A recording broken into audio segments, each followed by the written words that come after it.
Hello, it's me, MC of Healthy by George, and I'm coming to you about a GLP-1, GIP-1 update on my weight loss using the drug Tirzepatide. So I am thrilled to see where I am now. I'm only 6 weeks into my use of the 7.5 milligrams of Tirzepatide, and already I have lost more weight generally than I have on the 2 earlier doses that I was on. So this is magnificent. I'm at a weight loss now that I'm really haven't been at maybe since my 20s. Yeah, maybe. And I think the one thing that's kind of bothering me is that I was reading recently that insurers are thinking of, once you are at a goal weight of a BMI of 30, then they will stop covering the medication. You know, this whole thing about cost and availability and the challenges of staying on this medication is just madness. You know, this is for the first time a drug that not only helps with type 2 diabetes, it helps with obesity. It's now been approved for cardiovascular disease. They're also looking at kidney disease, Parkinson's. They're looking at, how it can help with cravings. I mean, this is really, really a useful medication. And where is the barrier? The barrier is in the cost and how insurers are going to cover that cost, and the fact that Medicare doesn't cover the cost unless you've given a diagnosis of a cardiovascular disease, which frankly, if you have obesity and type 2 diabetes, you do have cardiovascular disease probably. So, this is like crazy. And I really feel a sense of, I don't know, not doom and gloom yet, because I'm not close to having a 30 BMI, but I anticipate getting there maybe at some point. Maybe not by the end of the year, but perhaps close by the end of the year. I'm so close to what an overall goal weight of mine was, to get under 200 pounds. And that, I think, will happen by the fall, which is my goal. And truthfully, the fact that, this craziness of being involved with taking this medication and dealing with insurers, and I mean, right now my insurance covers a copay. And insurers are talking about, one, capping it once you've paid a certain number of months that you've been on the medicine. So I'm approaching a year in August of being on a GLP-1 drug. I think that, I'm still not at that quote-unquote BMI of 30. So, that to me seems very arbitrary. And really, what does a BMI really mean? Because truthfully, it's not a real measure of muscle and fat. The DEXA is a measurement of muscle and fat. You can have a high BMI and be super solid muscularly. In fact, some of the people who are like muscle people who do all that muscle work, they have a very high BMI because their muscles are heavier than fat. So I think BMI is a really, really bad choice of anything that would help a person who's taking a medication like this. Like, for instance, I would prefer that this be based on what my doctor and I think was most beneficial for me. And I think that's how medicine should be. Insurers should not be telling doctors how to manage their patients with this medication. And I find that this whole thing about insurance is just not the right way to go. And it really illuminates truly how discouraging having insurance can be, because it's not about what your doctor wants to do for you. It's about what can the doctor do according to what your insurance will agree to pay. That's not good medicine. So I swear, this whole insurance thing just, to me, is frustrating. And that we need some kind of overhaul when it comes to insurance, medical care. And I think this whole GLP-1, GIP-1 drugs has truly illuminated the craziness around drugs and accessible drugs when there is a treatment. Because the truth is, obesity is getting to increasing numbers year by year. It's not going away.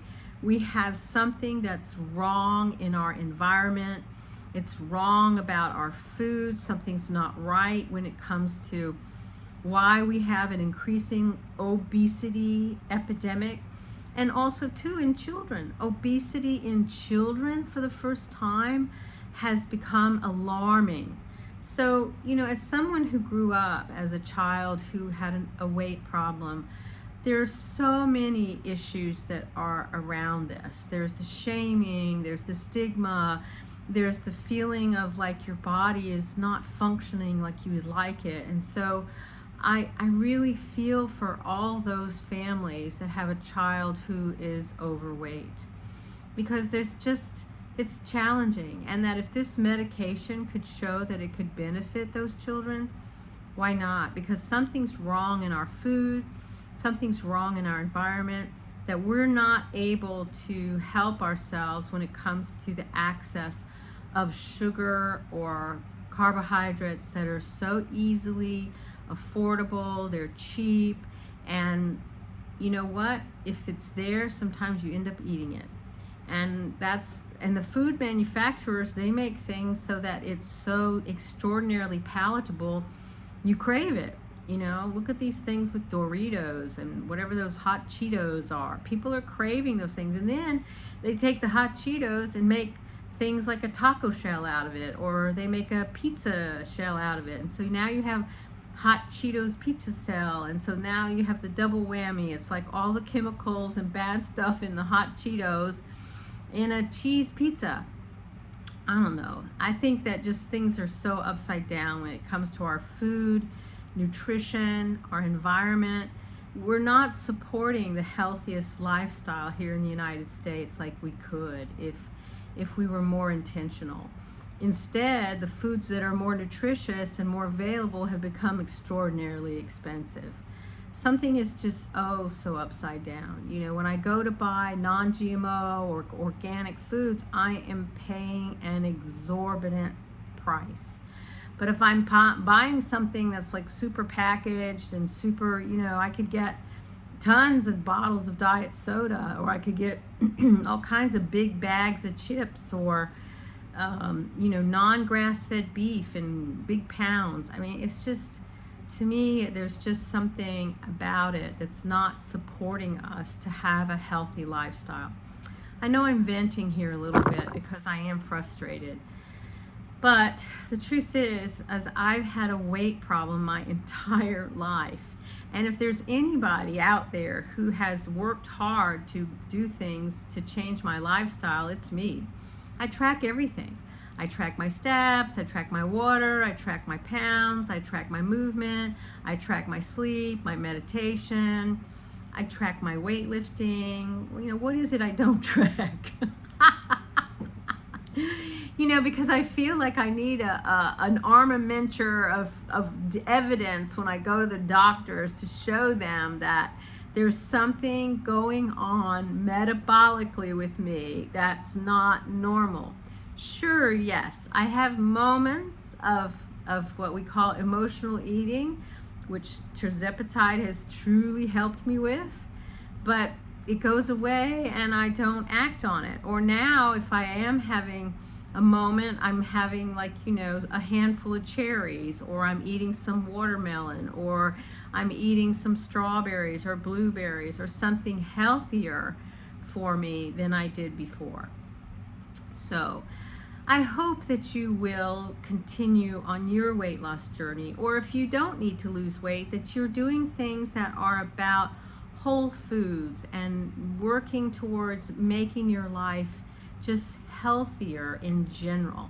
I agree that sometimes it's a balancing act when you're going to the grocery store and it's like, I can't afford all this, but I can afford this. Pick what you can afford and manage it, because it's worth it to eat whole foods. Not drink your food, not take it out of a package. Do things that will help you eat whole foods. because otherwise we're consuming things that are not helpful for our body. There are these chemicals and these additives that are not things that help our bodies. So next week I'm going to be talking more about chronic pain, and I hope you'll join me on Thursdays. I'm here every Sunday and Thursday.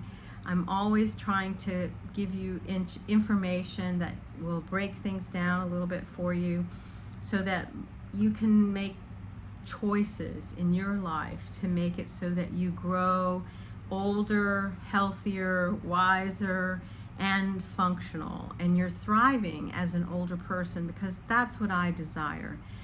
Remember, my friends, we have just this one life to live, and it's precious. So be well, my friends, and join me here on YouTube every Sunday and Thursday. Bye-bye.